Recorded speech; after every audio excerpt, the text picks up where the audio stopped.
Hello, model railroaders. I'm Jim Lewis, founder of Model Train Technology. Welcome to this video. Today we're going to talk more about train detection and sensors. And I want to start off with a brief discussion about how most sensors out there work today. It uses something called infrared. And infrared is an invisible light that bounces off an object and is returned to a second device, a sensor, and it measures the amount of reflected light. And in fact, we have those installed in our layout. Welcome to our new shop. No more green screen. We actually have real layout here. This is my 4x8 N-scale layout, and we will be taking all of the Model Train Technology products over the next couple of months or a year maybe, and installing them on a layout and showing you how we do that and building out the layout. We have some fun things to do, some animation, building animation, but today we'll stick with talking about detection. So as I said, infrared, it bounces light off an object and then detects how much light is reflected back. And so if the lighting conditions in a room don't change very much, it works okay. What I had here is I would move this layout around. It's on wheels, and above me are fluorescent lights. And so sometimes the sensors would work fine, and other times, depending on where I placed the layout, they wouldn't.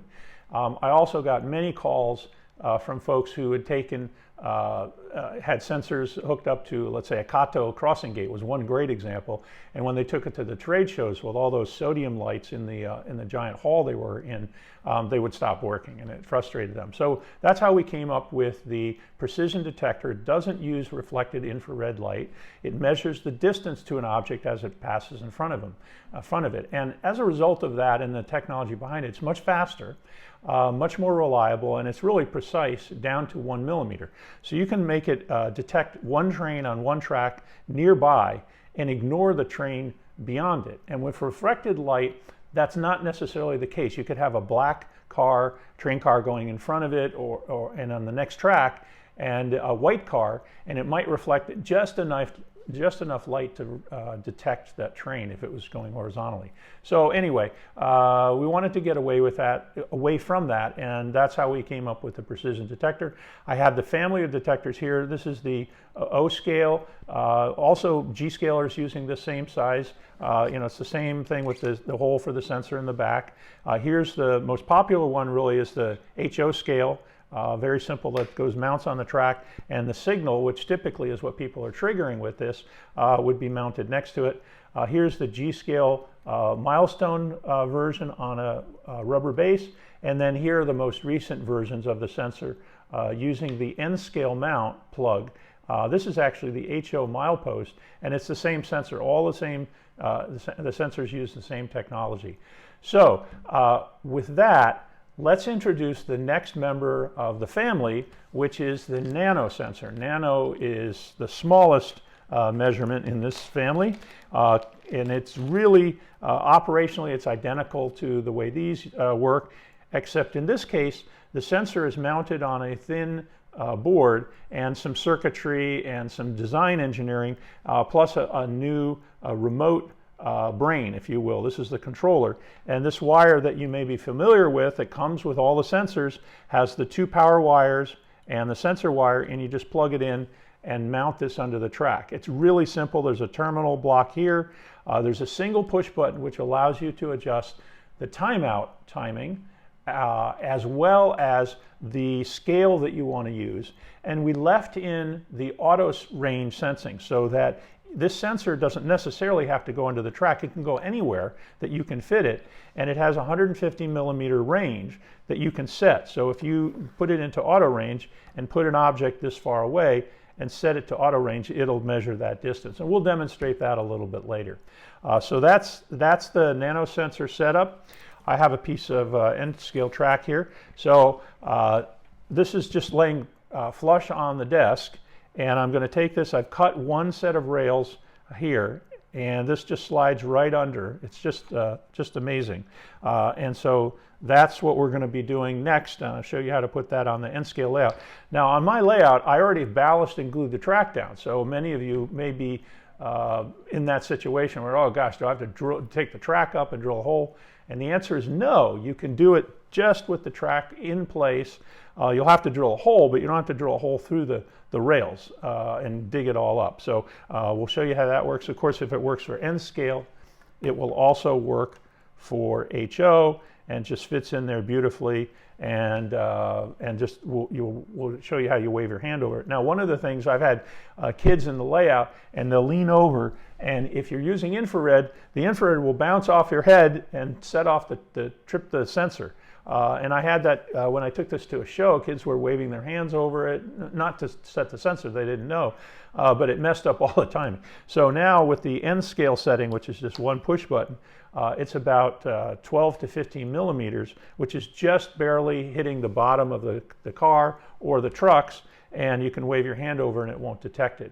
We can turn the lights off, which we will, and it will still work. So it's really great. Hope you enjoy that. So let's get on to showing you the install of the brand new Nano sensor from Model Train Technology. And by the way, if you're interested in more videos from us, subscribe, and what that does, there's a little button at the top of the YouTube channel, and that will take your email, and it will send you a notification that a new video is available. There's no spamming, it doesn't send you advertising or anything, just lets you know that we've got a new video coming. Also, we do most of our product announcements via our newsletter. So if you visit our website, there's a pop-up that asks you to fill in your name and address for the newsletter. And that's a great way. We send out a newsletter which we really try to make just informational, very little advertising per se, and we'll send that out once or twice a month. So if you're interested in that. All right, so let's get to it. Okay, what we have in mind for installing the Nano sensor is have a switch here and a short section of track, and what I'd like to do is detect the train exactly at this moment before we get to the switch, so I can trigger a signal. Now what I'm going to do is, so you can see we've already got the track ballasted, it's glued down, it's pretty solid. I've checked underneath to make sure I've got some clearance so I can drill the hole. And you can kind of see down the rest of the layout, give you just a mini tour. It's got some work to do, but we've done some landscaping, so it's nice. All right, so also for this demonstration purpose, so you can see how this thing works, is I'm going to put the whole sensor in and run the wire down through the layout, and then have it come back up on top and connect to this, so you can see the light going on, and we'll run a train across here. Normally, well, these come with a, sorry, I had it upside down. This will come with a piece of double stick tape. You can just peel that off, put it on here, and stick it underneath, and then plug the wires in. So pretty simple there. And so let's get started. So the first thing that I want to do is sort of pick a spot over here, and I'm going to cut the inner rail and this outside, or the tie, I mean, this piece of tie and this piece of tie here. And I'm going to use an X-Acto knife and a little grinder to sort of smooth out the space. And my plan is to get it flush down to the cork. So I have this on cork roadbed so that I can slide this in here.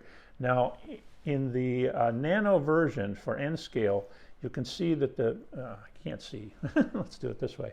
You can see that there's going to be a little bit of the board sticking out. So I'm not going to drill the hole until I've got this positioned. Then I'll put a little mark there and drill the hole. You can fold this down underneath. See, the hole can actually be underneath the sensor like that. And so you'll see very little of it. And so ballasting back up, you won't see the sensor. All right, so let's get started on that. All right, the first thing I'm going to do is take my clippers here and right here, and I'm going to cut this tie on both sides. Okay, now the glue is a little bit rubbery, so we've got some ability to kind of pull at it and clip this tie as well. Now, if you want, you can insert a tie segment, from a scrap piece of track later on this side, depending on how close the wires are. All right. So that's it. I'm going to, you kind of have to work at it. All right, so I'm going to try to cut right, use the rails as sort of a guide, and I'm cutting down into the cork a little bit. Here's the end of the tie. There. Doesn't cut perfectly cleanly. All right, and we'll do a little bit from this side. Okay, and we'll come at it from here. Just scrape that down. And there's a piece of tie, plastic, across the bottom here. Again, that's, you're going to have to work that to get that piece out, because that's where we're going to slide the sensor and get underneath it and get, and just go slow.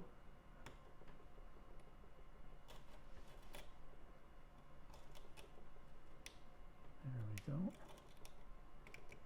Okay.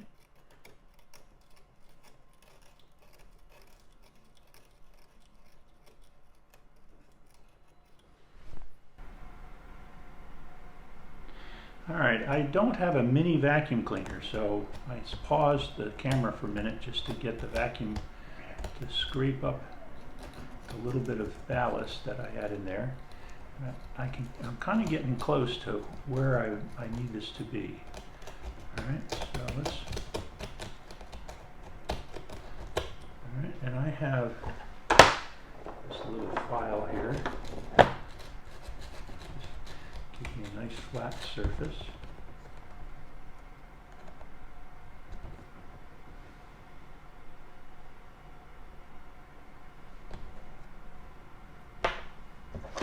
Let's test the fit. Oops. Let's test the fit of this under the rail. It's very close, but it needs a little bit more work. All right, cleaned it up a little bit and just slide that under, and there we go. So I want to point out that there are two holes in the sensor facing up, and both of them have to be clear of the rails. We've got plenty of room. I think what I'm going to do, that's really right smack in the middle of the rail, so I'm pretty happy with that. There's a little bit of something stopping it at the end here. That's the still plastic tie. So let's move that out of the way. And there's just a little, I'm going to just save this just down a little bit here. Repeated small motions. And there we go. Let me get that out of the way. Good. All right, so that took about a minute. And put that in there. That looks good. Very good. All right, so now we can mark. Careful with the knife around the wires. All right, so we're going to mark a hole and put it right in here. Okay, just mark it so I know where to drill. And let me get the drill out, and we'll do that next. All right, so now we're just going to drill a hole right where we marked. And we're going to go down through the wood. This is a 1/4" lawn on a pine frame. So I just, and remember to check underneath so you don't drill through some other kind of electronic. There we go. All right, so now, as I mentioned earlier, I'm going to put a second hole right here, and so that I can mount this temporarily on top of the layout and show you how it works and how to configure it. So I'm going to make a second hole, and it just has to be, you know, kind of right there. So I'm just going to drill a hole right there.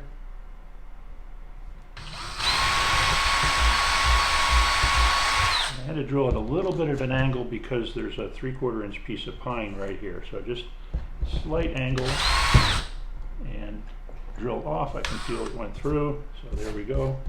Clean that up. And now we're ready to put the wires through. So I'm going to disconnect all 4 wires. You're familiar with the terminal blocks and the screwdriver that we provide.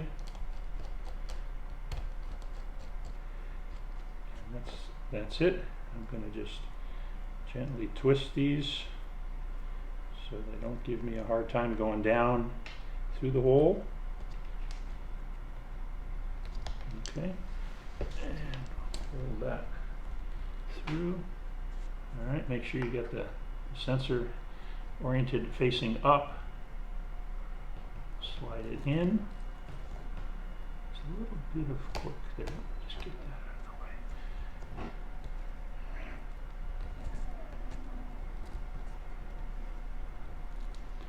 Let's just pull this down a little bit more. Just got the wire twisted a little bit. There we go. Okay, now we should have better luck. There we go. Okay. Okay, so there's the wire, and I'll pull that up and then I'll untwist these.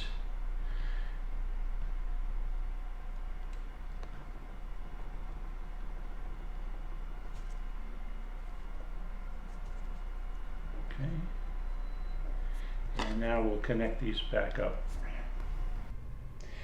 To connect up the controller, we have this little cheat sheet. So there's the controller, and there are 5 wires, and they're color coded. So we have red, black, yellow, green, and blue, and we're going to connect those up. Now, this prototype version only has 4 wires, but all the production versions that we're making now have 5 wires, and that will become more evident why next week when we talk about some other things that we can do with this controller. But right now we're going to connect up these wires to this controller. All right, I've connected up the wires to the controller, and you might ask what wire goes where. Well, they're color coded, and it's red, black, yellow, and green, and blue. There'll be a blue wire on your version. This is just our testing version that I'm using for this demo today. And so the picture matches the button, right? The green block, the push button, and the pins, and so the color orientation. So this is in the manual, and there's also a separate sheet. All right, so now what we're going to do is we're going to use one of our power modules. We're going to put it right here on top and use that to power this so you can see what's going to happen, and we'll test the sensor. The last thing that we did is we hooked up a power.